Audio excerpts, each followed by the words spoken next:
Welcome to Monday night. This is Banfield. Really glad to have you here tonight. Got a couple things to tell you about if you have been following along with us in the last week and a half.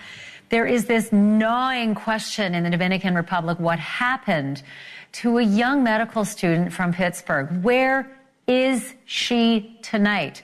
And even more interestingly, as the pieces of the puzzles come in, what's happening to the young man who was last seen with her? Because there's some hinky business going on, and he is starting to put his foot down about having his passport reportedly taken, about these constant escorted visits to interviews with authorities and to the beach. This isn't even being called a crime, so why are they treating him like that? I have so many interesting new videos to show you tonight of both the victim in this case and the last person to have been seen with her at the bar. You may not see it right now, but I'm going to show you all the clues in this video that tell you a lot about what was happening with her and what was happening with him just hours before she disappeared. There's a ton of stuff. Don't go anywhere. I'm going to break it all down, spot, shadow it, the whole bit. Also, in the Idaho student murders case, we played that 911 call for you when it was dropped on Friday. It's really jarring to hear it. These are the surviving roommates of the horror at 1122 King Road calling 911. But it is so incredibly telling about what Bethany Funk on the left and Dylan Mortensen on the right, what their state of mind was the morning that they called for police, what they sounded like, what they knew and what they didn't know about what was going on in the house. We're breaking it all down line by line to tell you, does this help the prosecutors in their case against Brian Kohberger? Does it help Brian Kohberger? I'll tell you one person and two people it really helps, and that's those two roommates. Tell you why, that's coming up. And then, have you heard about this case in Connecticut where firefighters are called to a house? It is ablaze, and they have a stepmother outside, very worried about her pets. But there is a stepson who is inside. And when they discover him, the fire is the least of their worries. He is 68 pounds. He is matted and filthy. And he says, I have been locked in this house in a storage room for 20 years plus. We have the body cam video tonight. And unless you hear it, you will not believe it. But I will ask you one question. What do you think stepmom was most worried about when those firefighters were out in front with her? You're going to hear it for yourself. All of that just ahead, but let me start here. The last known person to have seen a missing spring breaker in the Dominican Republic has met with every official who wanted to question him, and he has answered most of their questions, the ones he could remember and the ones his lawyer allowed him to answer. But tonight he is making some demands of his own. In 6 words, he is asking, charge me or let me go. The man has never been named a suspect, and the Dominican Republic doesn't even use the term person of interest.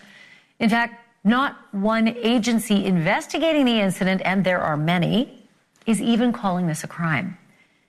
The search for Sudiksha Konanki is officially a missing person case, not a criminal case, but it could still turn that way at any moment. And until that time, if it ever arrives, NewsNation, we are not reporting the name of the young man in question. If you have been on the internet, you will see that he has already been torn to ribbons. It has been absolutely ruthless against him. And there is still a solid chance that this will not even turn out to be a crime. As for the investigation itself, adding to the mystery of what happened the night Sudiksha went missing, there is some eye-opening new video that's emerged. It is this surveillance video coupled with that surveillance video from March the 5th, showing both Sudiksha and the young man, along with their friends, drinking in the hotel lobby and bar just hours before she disappeared. This, what you see here, is the Rio Republica lobby, same place where they were all staying, right? Sudiksha is wearing a ponytail, short white dress. She's walking with a friend, and she looks outside. Then she ends up walking out of frame. But I want to zero in on Sudiksha's actions in the lobby bar. Okay. Now you're going to have to follow along with me here. She has a ponytail and a short white dress, and you'll see her starting to emerge to the left of that white pillar there. You see the circle around her. She'll move over to the left, and she'll meet up with some friends on the left-hand side of that pillar. And you'll see her head, there she is, you'll see her heading towards the pillar and leaning over. Count the number of seconds, though. Some people say she's throwing up there, but it is less than 5 seconds. And she's back. She doesn't wipe her mouth. She's back talking to her friend, heading back over. Could be looking at something in her hand right there, not sure. But she is jumping and she's clapping just off frame. You're going to see it in a minute. Keep with that red circle. And she's quite jovial with her friend. Big hugs, jumping and hugging her. Is that a girl who has just thrown up? Or is that a girl who just bent over for something else? Big hug. But lots of drinking going on at this bar, right? Lots of drinking. And then she moves back over towards the pillar again. So what's really interesting about this video is that there's some stuff going on simultaneously. So I need to play this whole video again, and I need to take your focus off Sadiksha in the circle on the left, and I need to put your focus on what's going on the right-hand side of the pillar, okay? So let's replay this whole thing. Now, we're going to zero in again. And again, see the pillar? See the guy in the flowered shirt to the right of the pillar? That's the second young man that night that was with this group of girls. And he is with a guy with a muscle shirt who is leaning over. That, we believe, is the young man in question. And this is where I really do think he might be vomiting, because he is bent over for quite some time in that position. But in a second, you're going to see him trying to stand up, and he's going to start stumbling to the left, or where his friend is in the flowered shirt. You'll see that flowered shirt later on in the evening in surveillance video. But watch the guy in the muscle shirt and the shorts there. He's going to bend over. He was bent over. He's going to bend a little more, and then he's going to really struggle to move to the left. And you'll see what looks like, I call, stumbling drunk, unable to keep his balance, and it is incredible that he was able to stay upright, quite frankly. So that's going to happen in any second. And then what I'm going to ask you to keep your eyes on as well was what happens after the stumble while Sadiksha is jumping up and down on the left. You'll still be able to see the young man in the circle on the right. He's still bent over. This has been going on for quite some time. This is well over a minute to a minute and a half where he's been bent over like that, which is why I think he is throwing up. I am not sure that Sadiksha.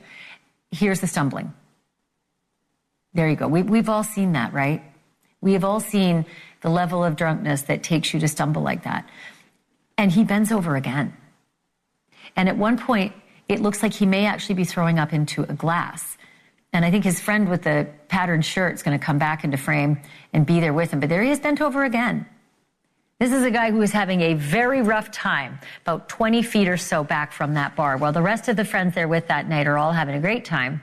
And Sadiksha is still having a fun time with her girls, right? She's got the ponytail and the short white dress. It's hard to tell because lots of her girlfriends have long dark hair and are wearing white dresses. But she's got the ponytail. It's why she stands out in a lot of the videos. I'm just not sure that it was Sadiksha barfing behind the pillar when she leaned down for about 4.5 seconds. I'm just not sure that she was throwing up.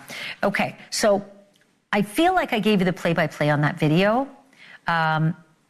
But, you know, these are a lot of the same friends at the lobby bar who will appear later that evening on surveillance video walking out to the beach. And they're all wearing the same clothes, that flowered shirt, the muscle shirt, Sadiksha with her ponytail and her white short dress. They're walking out to the beach, and then they are walking home again, but not Sadiksha. She doesn't walk home again. There are the two of them together. Sadiksha going back and forth in the bar, and you can see her friend over there having a very rough time. Sadiksha having a rough time at the same time. This is all happening simultaneously. I think we can all agree there was a lot of alcohol being drunk that night. So the friends later on reported going swimming after 4:15 in the morning, pitch black surf, which at the time was treacherous, and we know that because there were red flag warnings that were posted at the time. There's the video to show it. This is on the date in question. Red flag, heavy surf, people trying to be in that surf at the water's edge, right?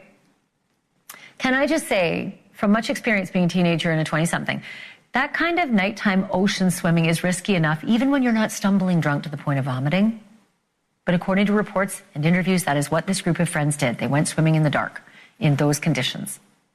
When 4 friends decided to call it a night and return from the beach, Sudiksha and the other young men stayed in the surf. In a transcript, one of the many interviews that Sudiksha's male companion gave investigators, he said, and I quote, "A big wave came and hit us both and then dragged us out to sea. When we surfaced, we tried to ask for help, but there was no one there." He says he held Sudiksha under his arm while struggling to swim towards shore. They eventually reached the shore exhausted. And he said, and this is an added quote, "The last time I saw her, I asked her if she was okay. I didn't hear her response because I began to vomit with all the seawater I had swallowed. After vomiting, I looked around and I didn't see anyone. I thought she had taken her things and left." And now that resort guest, he wants to leave too, but he can't. Reports are that the police have seized his passport. The man's Dominican lawyer says he's been, quote, "confined to the hotel since the investigation began." The lawyer added, "He is permanently escorted by the police anywhere he goes, so no, he is not free to leave." This video over the weekend, police escorting the man to a grilling by the Dominican Republic's Attorney General herself. We also have a new photo obtained by NBC News of what appears to be a separate interview with different officials. Yesterday morning, the man was reportedly back at the beach with the authorities again, retracing the couple's steps and pointing out to the water. He told NBC News, and I quote, "I'm just trying to help them out. The ocean is a dangerous place." His lawyer now wants to force the hand of the Dominican authorities. She has filed a motion to challenge her client's detention in that country, and a hearing for this matter is set for tomorrow afternoon. This is where I bring in, once again, John Buehler. He is a former detective in the Modesto, California Police Department. He worked on the Lacey Peterson case and questioned Scott Peterson the day after Lacey went missing. John, good to have you back. Thank you so much for returning. Since I last talked to you, these lobby bar videos have surfaced, and it shows a heck of a lot of drunk behavior, and certainly what appears to be vomiting on the part of the young man, maybe vomiting on the part of the young woman, and a lot of stumbling. So has your metric changed at all, being able to see these videos? Well, not a heck of a lot, because it still is not necessarily a crime here. The sea is pretty tough to fight against, and in this situation, it'd be real easy to lace circumstantial evidence and destroy it with the fact that we don't even know if she was murdered or anything like that. It could have been a situation where she disappeared out at sea. The longer she's gone, the less chance we're going to find her. And with his sometimes conditional cooperation, he's created some reasonable doubt on how honest he is. But at the same time, we don't even know if there's a crime here. Let me ask you something about the law, and every law is different in every other country, but from what I understand, the Dominican Republic has laws that mirror the United States for the most part. And I do understand that you can be detained for 48 hours in the Dominican Republic without charges, but we are way past that. I think we're day 9 or 10. I've lost count at this point. And so I'm just sort of curious about how the State Department would get involved here, and if the Dominican authorities are just worried if they let him go before they have enough, material to charge him, if they ever get that, are they worried that the Americans won't extradite him back? Well, they could be worried about that, but the big thing, it seems to me, is with the amount of time that they've got invested in talking to him, whether it's an interview or an interrogation, it really depends on what the pressure is on him when they're talking to him and his cooperation level.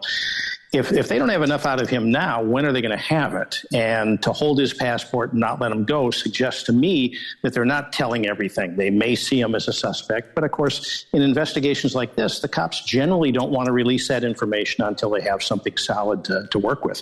But no matter where this thing turns out, even if they made an arrest on this, you still have an enormous piece of reasonable doubt on the fact that your videos there showed that they were all liquored up, they were under the influence, there were no witnesses on the beach. They were in the water. The water conditions were high, and we can't rule out that she lost her footing, drowned, was taken out to sea. Nighttime in the ocean, there's a lot of hungry things down there swimming around. The chances of finding her get less and less every day. And there's where the problem comes in, because without a body, it's very difficult to prove that there was a murder. Well, I'll tell you. You know, since I spoke with you, I've had ocean experts on who have told me specifically about Punta Cana, where this is, in the Dominican Republic, that there are extraordinary riptides when the current is ebbing, going out. And guess what time the current started going out? 4:20 that morning. So these kids went down at exactly the time current is starting to go out. There's a huge sweep current down the beach. And our expert said at some point, if you're sweeping down the beach, you're going to hit the rip current that takes all that volume of water that's roiling into shore and rips it out like a fast moving rapids stream. And there have been so many other people who've died that way in that exact spot. Bodies never to have been found. A whole family of 4 was killed that way. And they don't always find these bodies. They rarely actually find these bodies. So that's what I'm curious about. If the Americans are there, and they say they are, they say they've interviewed them, the sheriff from the home district of Sudiksha, if they smelled a rat, wouldn't the Americans have already acted already? I think we're even getting it to day 12 or 13 at this point. Wouldn't the Americans have already struck if there was something to strike? Well, if there was something that they could hang their hat on to make an arrest, I think they would have done it by now. It seems more in line that they're trying to gather evidence because they just don't have enough to make anything fit. But again, they might be in a situation where they're grasping at straws because they don't want to let him go with it hanging over their head that he might have been guilty of some foul play. What do you see as the biggest problems in this case if, and let's say big if, because I have seen a lot of media reporting that he's a person of interest over and over, and that is a lie. He is not a person of interest. The sheriff's PIO made a mistake and then retracted that mistake, and yet the media keeps calling him that. They even name him, and if he's an innocent guy, his name is mud and he's ruined. But what is the biggest problem for this case if it in fact turns out to be a criminal case? Well, it still remains that a skilled defense attorney is going to be able to throw in front of the jury the possibility to create reasonable doubt that the ocean may have taken her. And that with these videos, it actually works in his benefit to show that he's so far under the influence that he might not be totally in control of himself. He even mentioned in one of the interviews that he might have passed out a few times after he came back out from the water. And when you have these many things going on, they can hang their hat on that, and all you need is one juror to say, gosh, I just don't think they have it, and then they come back with a not guilty on that, or at least a hung jury, something like that. So the ocean plays a big role in this. And with this guy, you don't want to destroy his life because he might not have done anything except pass out on the sand. Well, and I see how drunk he is. He can barely stand up. And all these people online who say, oh, I know, he got rid of the body. He buried the body on the beach with all these spring breakers sleeping on the beach and police who monitor that beach all night long. I don't think a guy in that condition could have, thought through much of a plan, let alone got himself out of a rip current. But that's me. And until that changes, I will not name that young man. And I really hope that people are more responsible in the way they report it. John Buehler, thank you. Will you come back? Anytime. Yeah, thanks so much. Really appreciate it. Good to see you. And by the way, folks, if you want to learn more about this story or stories like it, be sure to check out my podcast, Drop Dead Serious. There's a QR code. You can find it anywhere you find your podcasts. You can also find it on the YouTube. And still to come tonight, the 911 call from the survivors of King Road. They take us back to that day like no other piece of evidence. One victim's family calls the recording raw, jagged, and searing. But does the call solidify the case against Brian Kohberger? Or does it help his case? We're going to listen between the lines next.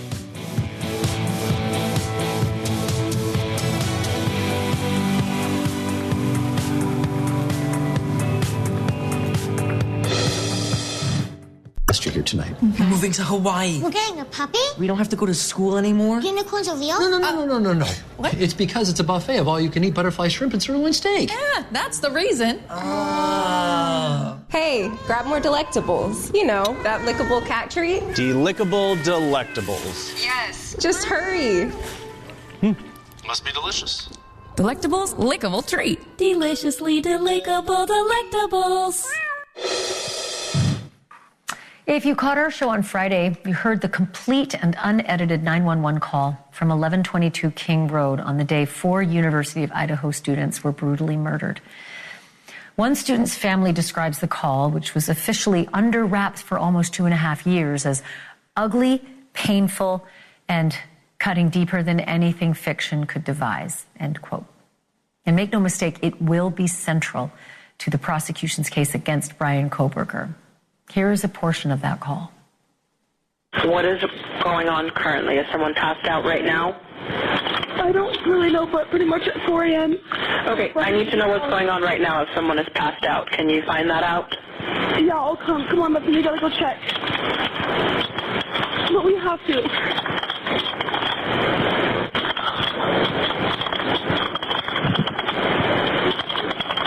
Is he passed out?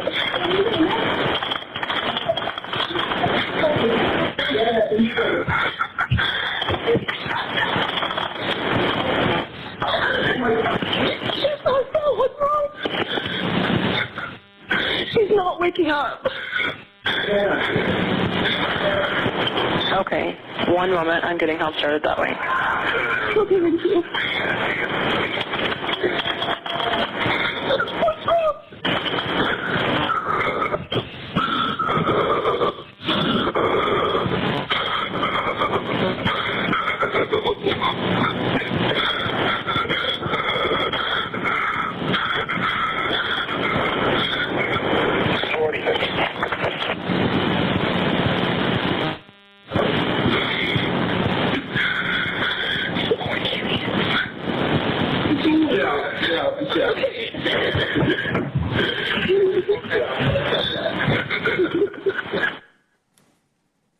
Kohberger's quadruple murder trial gets underway in less than 5 months from now. For the state, the value of that call is obvious. It shows the surviving roommates had absolutely no idea what had happened to their friends the night before, but it also raises some unanswered questions that the defense may try to seize upon. Like, why did they call the police 7 hours plus after the murders? Did the survivors try to check on all of the roommates before they called the police? Why was blood never mentioned on the call? And did one or more of the victim's friends enter either of the rooms where the murders took place before the police did, potentially tainting some of the evidence? I'm joined now by Gigi McKelvey. She's host of the very popular podcast, Pretty Lies and Alibis. And Gigi is a friend of the show. All right, Gigi, the online speculation is just ramped into overdrive because for 2.5 years, this has been under gag. I still don't know why it's been under gag. I'm frustrated that this has been under gag. I feel like it's led to so much consternation and angst and so much attacking of these 2 surviving roommates. But what is the biggest takeaway that you get from hearing this call? Man, first of all, I've listened to it numerous times since it came out, and every single time, Ashleigh, it just hits you hard. The absolute panic and terror in their voices is so palpable. I think that people just don't know what to think. And I think, like you say, with the delay in releasing this, it's caused so much speculation and rumor when, if you listen to it, there really isn't anything in that call that would have been detrimental to Bryan Kohberger's case, in my opinion. I've seen everything from why didn't they check on the 2 roommates? Why didn't they mention they saw blood? We don't know if that door was opened. We don't know if that gentleman looked under the door and just saw enough to know this is bad. The speculation, though, it is off the charts, and it's very hard to read, and I imagine for the families and the surviving victims as well. Boy, I sure hope that the haters online who have been ruthless to these girls, especially to Dylan, eat their words or worse. The treatment that these 2 surviving roommates have been given over the last 2.5 years is just indescribable. But you can tell that they are confused and terrified and mystified all at the same time. You cannot act that well on a 911 call. One thing I wanted to ask you about, we now know that the prosecution is going to call these two surviving witnesses as witnesses on the stand. We also know that two other people who were there, the neighbors, if you're looking at the house, the neighbors to the right, they were there as well on that call. Their initials are H, J, and EA. What gaps do they need to fill in? What is still missing from this tape that these four witnesses at least need to fill in? I think for the roommates, what led them to believe something was wrong? Did they go to the door and knock and just not get an answer? And is that out of character for the roommates to not, after some banging on the doors, wake up and, you know, maybe you're a little hungover, but you wake up? And then what led to the neighbors coming over? And once the gentleman was in the house, we know they all kind of went in, but he seemed to be the one that was in charge of trying to make contact with these roommates. What did he see? Did he get the door open? Did he look under the door? I just think, and I think they're going to be one of the first witnesses on the stand, these group of young people, just to establish that 911 call is going to be one of the very first exhibits that's going to be admitted. And I think that's going to fill in a lot of these gaps that we have as far as what was seen. Did you see blood? Were they covered? We just don't know, and maybe he didn't see that. Maybe he saw just enough. Yeah. Perhaps if he looked under that door to say, this is bad, get out. Yeah, you know, Steve Gonzalez, the father of Kaylee, thinks that maybe he saw something and the bodies were all tangled up in blankets and it was dark with blackout blinds maybe. But I don't think that they saw what was really there, or the reaction would have been a lot different. I also want to know what exactly was the last thing that the male voice saw before he said, let's get out, get out, get out, get out, whether it was upstairs on the third floor or the second floor, Xana's room. Gigi, I got to wrap it there. Come back again. Thank you for this. Thank you so much. Gigi McKelvey, Pretty Lies and Alibis. Check out that podcast for sure. Coming up, a Connecticut woman calls 911 to report a house fire. It is her house, and her stepson is trapped inside. Listen. I don't know. He's I don't know. He's kind of passed out. He's out of it. Please.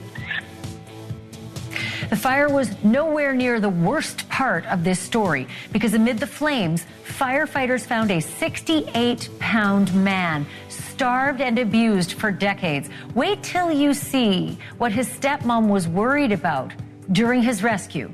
We've got the tape, and we're playing it next. Or call 800-508-6010 today. New external catheters for women and men available for home use. Call 800-508-6010 today. You know, you can tell a lot about a person by what they care about when their house is on fire. And tonight we have the best look yet at a house fire that broke out last month in Waterbury, Connecticut. It was started by a man who lived in that house, though lived is kind of too strong a word. His stepmother, Kimberly Sullivan, lived there too. But now she's facing charges of assault, kidnapping, and unlawful restraint. And those words aren't strong enough either, by a long shot, to describe the slow-motion nightmare that the stepson endured for more than 2 decades, locked behind plywood and padlocks in an upper storage room. He started the fire, he said, in a desperate attempt to escape where he was. And here is the 911 call placed by the stepmom. Oh, my God. 911, it's 2 Blake Street. What's the address? Please hurry. It's 2 Blake Street. There's a fire. Okay. Oh, my God. There's a fire. Ma'am, what's 2 Blake Street. The TV, I don't know. My son, a stepson, is in his room, and I don't know. He did something with the TV. I was sleeping. I fell asleep. See flames or smoke? Yes, come on, Steph, come on. Okay, can you get... Yes, we need an ambulance, please. Okay. Please, we need an ambulance. Ma'am, all right, you said something's on fire and now you need an ambulance. What's going on there? Yes, his room, the TV in his room. Did he get injured? Is he on fire? Yes, he's injured. Please, send the ambulance. Oh, ma'am, I'm going to send the ambulance. I need to know what's going on and why they're going out there. Where is he injured? I don't know. He's I don't know. He's kind of passed out. He's out of it. Please. Okay, what's your phone number just in case we need to give you a call back? Please. Okay, is the fire out, ma'am? No, it's not. Please. I'm trying to. I understand, ma'am. I'm trying to get information on what's going on there. Oh, my God. It's like all the power in the house is out. I don't know if it's blew a fuse. Okay, ma'am. Just get out of the house, okay? Yes, I'm going to call my daughter. All right. Oh, my God. First responders arrived to a scene that the Waterbury chief of police would call, quote, unfathomable. At 32 years old, the stepson weighed just 68 pounds. That is an average weight for an 8-year-old boy. He had matted hair and rotten teeth, and he said he'd been trapped in that room, in that house, since the age of 11, when he was pulled out of 4th grade and rarely seen again. Police body cam video shows a frantic Kimberly Sullivan, but the starving man upstairs doesn't seem to be tops on her list of worries. She seems far more concerned about her 2 cats and her trembling dog. Here she is yelling at her stepson from the street to get stuff out of the house.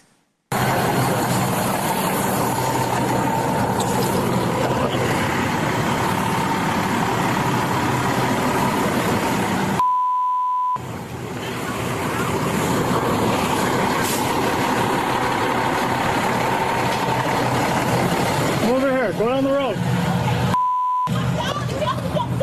Come on, come down. Come on, down. Who else is in the house? Who else is in here? My stepson is in here. How many other people? Help him out. Listen, that's it. I have 2 cats. Everybody's out? Yes. But your stepson's still inside? Yeah, he's right here. Okay, yes. come out. Come down the road. Come on. Come on. All right, here he is. All right, my dog is shaking. I know. Come down here. That's true. 87 code 33 victim. Fire victim. Okay. Come on. My dog is. Right here. I know my dog. I know. Come on. I'm coming. You're seeing it. Got one victim right here.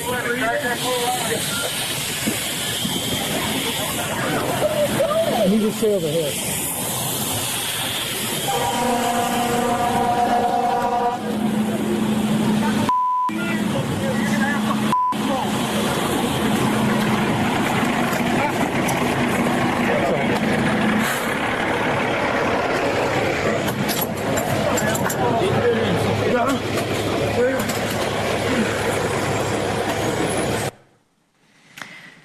That woman, Ms. Sullivan, is free tonight on $300,000 bail, and her lawyer says she did nothing wrong. The lawyer claims there were, quote, no locks on doors or anyone being prevented from leaving, and that Sullivan, quote, encouraged him to bathe, but that she's not going to force a 32-year-old man to take care of himself. Sullivan claims the man's father was, quote, in control of his son's care, but the man claims he was treated even worse after his dad died last year. Kimberly Sullivan is due back in court on March 26th. Still ahead tonight, a NewsNation exclusive, a violent and untimely death that San Francisco police won't be investigating because they say it was a suicide. The victim's heartbroken parents say it was murder, and they say the killer tried to stop their son from spilling secrets about AI, the cutting-edge work that he did, and the people that he worked for. That story is next. My floaters. And there's still so much to see. If you are on Eylea or a similar type of treatment, ask your retina specialist about Eylea HD today for the potential for fewer injections. Sachir Balaji was just 26 years old when he died 4 months ago in his San Francisco apartment. Police found his body and the medical examiner declared his death a suicide, no foul play. His mom and dad said not quite. And clearly they wouldn't be the first parents in that horrible situation to grasp for a different answer. But they say Sachir was happy, that he had a future and a purpose, and that he was a genius besides.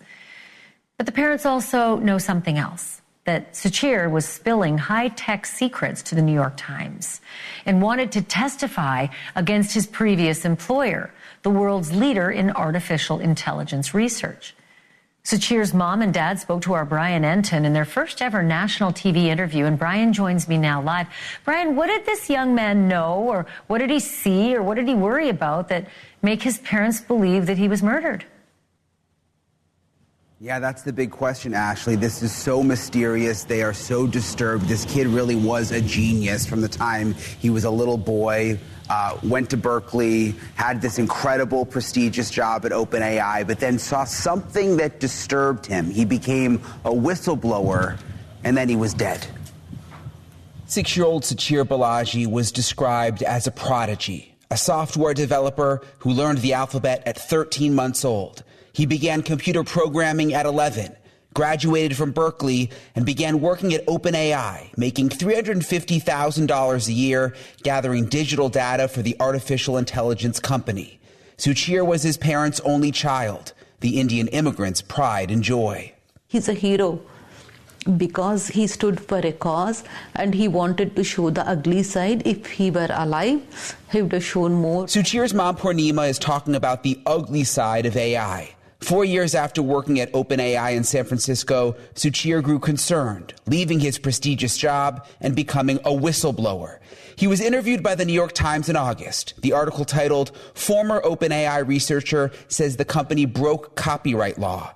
Sachir claimed OpenAI illegally used copyrighted articles to train its bots and brought society more harm than benefit. The danger, I sensed the danger. Moment I saw that, I knew something was there, mother instinct.